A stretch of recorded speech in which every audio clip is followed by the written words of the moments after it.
thinking that you might have a serial killer on your hands. The injuries indicated to us that there was a progression in terms of severity. One of the things we noticed was that there were some shoe prints in blood. So we had something that indicated who this person might possibly be.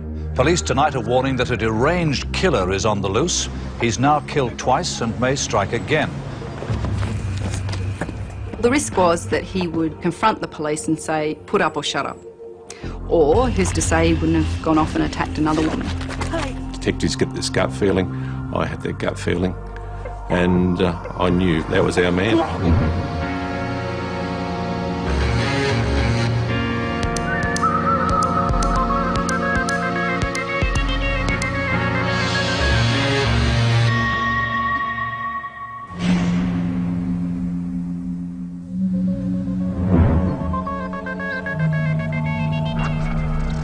When Gwen Mitchell-Hill was found lying in a pool of blood just steps away from the safety of her front door, her neighbours immediately called for an ambulance.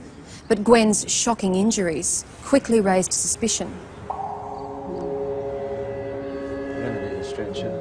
Something wasn't right. An elderly lady doesn't just trip over the doormat and cause that sort of damage. It just doesn't happen.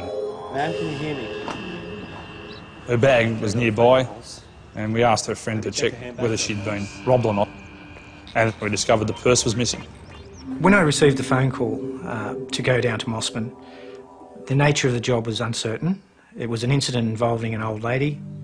Whether she'd fallen, whether she'd been attacked, we were unsure at the time. Unfortunately for us, there was no crime scene. One of the residents, in good faith, thought they were doing the right thing and actually hosed away most of the blood and any other evidence that could have been there or might have been there. There was a few blood stains, a bit of paper with blood on it, and basically that was about it. We took some blood samples to make sure that they were hers, to make sure that there were no other blood samples there if there was an offender. What I was told was that this lady had been found, that her walking stick was close to the body, that she had severe head injuries, and that some money had been stolen. The 82-year-old was rushed to hospital, but died soon after. She never regained consciousness to tell the police what really happened. I was concerned. In my view, this was not typical of a fall. It really suggested to me that this could very well be a homicide. What happens with people, if they're conscious while falling over backwards, you always, as a natural instinct, turn round as you fall. What was very worrying about this case was that the injury was in the midline. And those injuries, in my view, were caused by a blow or two blows to the back of the head. There was just nothing obvious that had caused these injuries except for a blunt object with some weight behind it, imparted with some considerable force. From an investigative point of view, the two options we had was that it was a related killing or a stranger killing. After days of investigation, we were starting to form the view that this was a stranger killing. So we're looking for someone who is not connected or related to the victim, a very difficult task. Police canvassed the area looking for witnesses to the robbery. But despite the time of day and public location, no one saw anything suspicious. The chances of the killer being sighted were very high, and he was very lucky not to be sighted. For 2 months, investigators struggled to find leads. Then another attack, less than 1 kilometre from where Gwen Mitchell-Hill was murdered. The victim this time was an elderly man. The victim of this assault had a description of the attacker. We decided to release that with the endeavour of trying to locate who it was and the community to help. But just as it was made public, there was more bad news. Police tonight are warning that a deranged killer is on the loose. He's now killed twice and may strike again. Lady Winifreda Ashton played a game of bingo here at her local club yesterday afternoon. She went to her bank. Within half an hour, she was dead. She'd been bashed in the bin room of her block of units and strangled with her pantyhose. Her attacker escaped with a small amount of money. Today, her neighbours were shocked and living in fear. Well, was it Lady Ashton? Yes. The significance of this particular murder was if they were linked, we now had a major problem. When an elderly woman was found bleeding outside a block of units, she died before she could tell anyone what had happened. But her injuries and her missing purse convinced police she was the victim of a vicious robbery. 2 months later, Lady Winifreda Ashton, the widow of famous painter Sir William Ashton, was savagely beaten and strangled after being robbed of just a few dollars. We walked down a driveway, and inside the foyer area was an area where the bins were stored. And inside that room was a deceased person lying on the ground. She had her raincoat, a red raincoat, slightly pulled up over her neck, and there were some unusual elements in that her shoes were located a short distance away, so was her walking stick, and at the top of her head were a pair of stockings. There was a gas bill and a purse. Later that night, when we did examine the deceased very closely, we noticed that there was a small piece of stocking embedded into her neck. There was no doubt about it. This was a homicide, and the reason why it was a homicide was that it was a ligature strangulation, and it can only be a homicide, really. This is not the first time the killer has hit this area.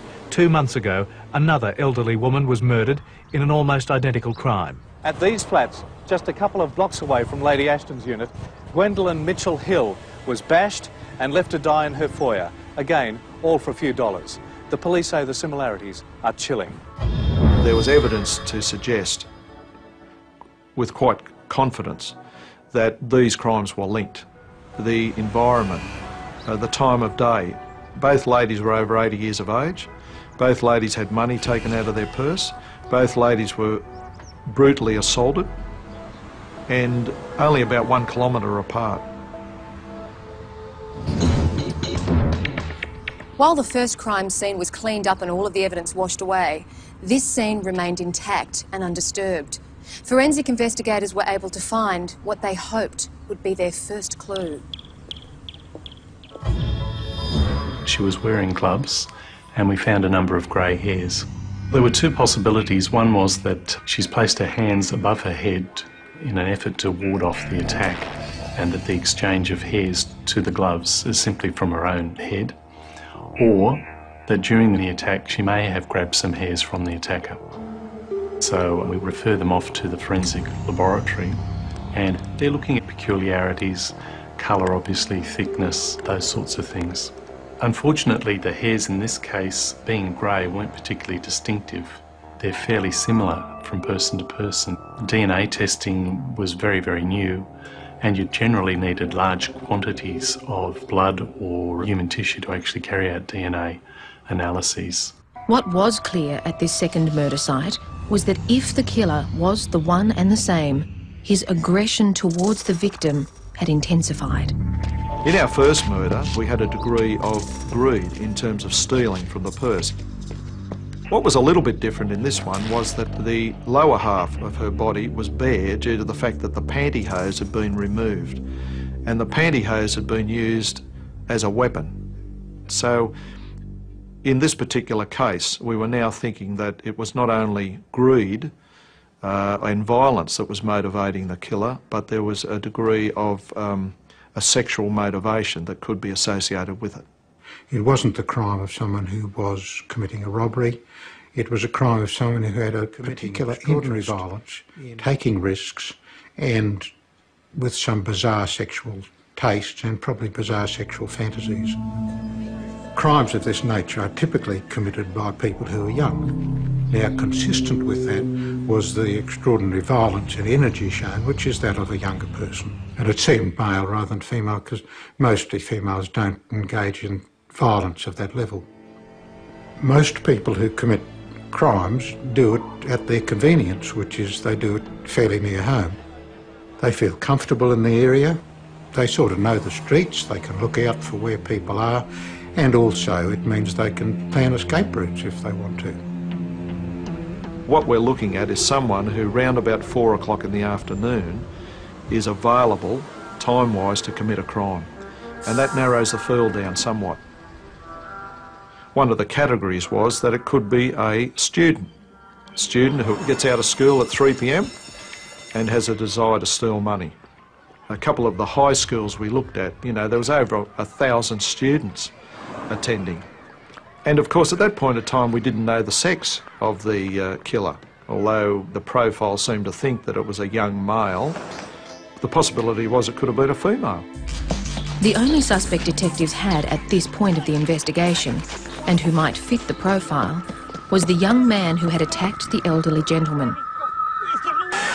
Today, the police released this composite picture of a suspect. He's 22 to 25 years old and about 180 centimetres tall. I feel I've seen him a few times. Because of the hair, it was unusual. I'm a hairdresser and I notice hair. Police want him because just a few weeks ago he bashed an old man who lives just down the road from Lady Ashton. That's about the only clue the police have got to go on, but they pretty well believe the killer is a local who may well strike again. One of the aspects of a serial killer is that there is an emotional time break between killings.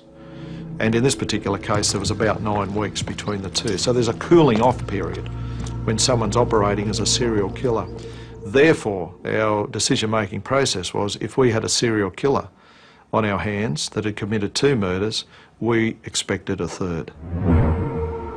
The murders of 2 elderly women in the Sydney suburb of Mossman had police convinced they were dealing with a serial killer. Then a report came through of another attack. Doris Cox is a resident of the Garrison Retirement Centre off Spit Road in Mossman.